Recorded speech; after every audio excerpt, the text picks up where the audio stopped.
ظلم و ستم کی کارروائیاں نبی اکرم صلی اللہ علیہ وسلم کے ساتھ ہو رہی تھی۔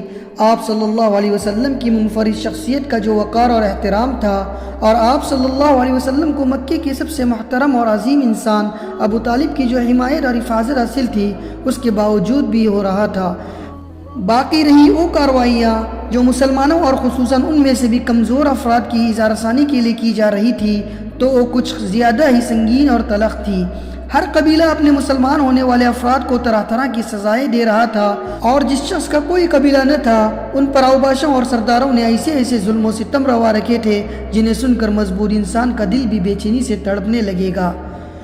ابو جہل جب کسی معزز اور طاقتور آدمی کے مسلمان ہونے کی خبر سنتا تو اسے برا بھلا کہتا، ذلیل کرتا اور مال و جاہ کو سخت خسارے سے دوچار کرنے کی دھمکیاں دیتا، اور اگر کوئی کمزور آدمی مسلمان ہوتا تو اسے مارتا اور دوسروں کو بھی برانگیختہ کرتا۔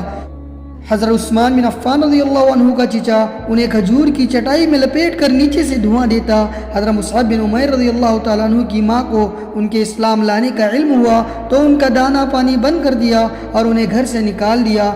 یہ بڑے ناز و نعمت میں پلے تھے، حالات کی شدت سے دوچار ہوئے تو کھال اس طرح ادڑ گئی جیسے سانپ کچلی چھوڑتا ہے۔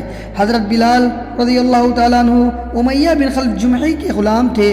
امیہ ان کو گردن میں رسی ڈال کر لڑکوں کو دے دیتا اور انہیں مکے کے پہاڑوں میں گھماتے پھرتے رہتے، یہاں تک کہ گردن پر رسی کا نشان پڑ جاتا۔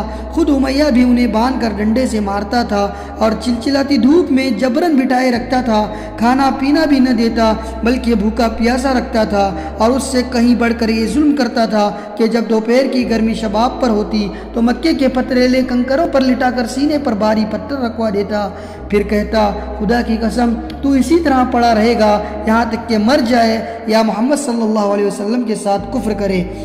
حضرت بلال رضی اللہ تعالیٰ عنہ اس حالت میں بھی احد احد کہتے رہتے۔ ایک روز یہی کارروائی کی جا رہی تھی کہ ابو بکر رضی اللہ تعالیٰ عنہ کا گزر ہوا۔ انہوں نے حضرت بلال کو ایک کالے غلام کے بدلے، اور کہا جاتا ہے کہ 200 درہم کے بدلے یا پھر بعض روایات میں 280 درہم کے بدلے خرید کر آزاد کر دیا۔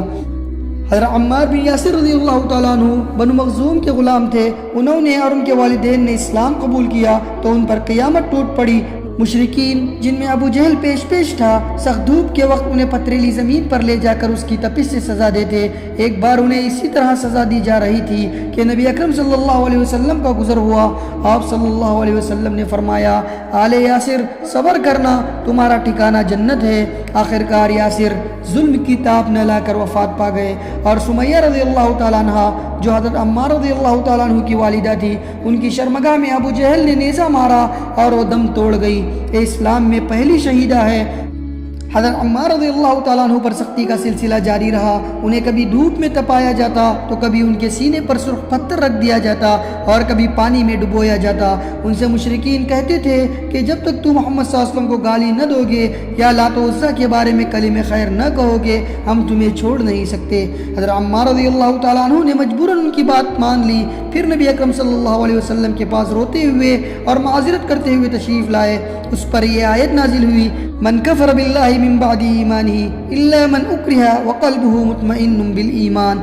جس نے ایمان لانے کے بعد کفر کیا اس پر اللہ کا غضب اور عذاب عظیم ہے، لیکن جسے مجبور کیا جائے اور اس کا دل ایمان پر مطمئن ہو، اس کی کوئی گرفت نہیں ہوگی۔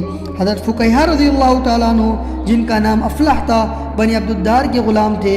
ان کے مالکان ان کا پاؤں رسی سے باندھ کر انہیں زمین پر گھسیٹتے تھے۔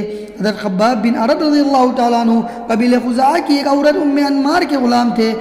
مشرکین انہیں طرح طرح کی سزائیں دیتے تھے، ان کے سر کے بال نوچتے تھے اور سختی سے گردن مروڑتے تھے۔ انہیں کئی بار دہکتے انگاروں پر لٹا کر اوپر سے پتھر رکھ دیتے تاکہ وہ اٹھ نہ سکے۔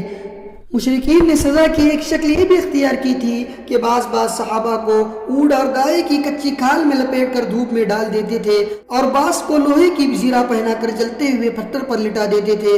در حقیقت اللہ کی راہ میں ظلم و جور کا نشانہ بننے والوں کی فہرست بڑی لمبی ہے اور بڑی تکلیف دہ بھی۔ حالت یہ تھی کہ جس کسی کے مسلمان ہونے کا پتہ چلتا تھا تو مشرکین اس کے در پہ آزاد ہو جاتے تھے اور ان کو تکلیفیں دینا شروع کرتے تھے۔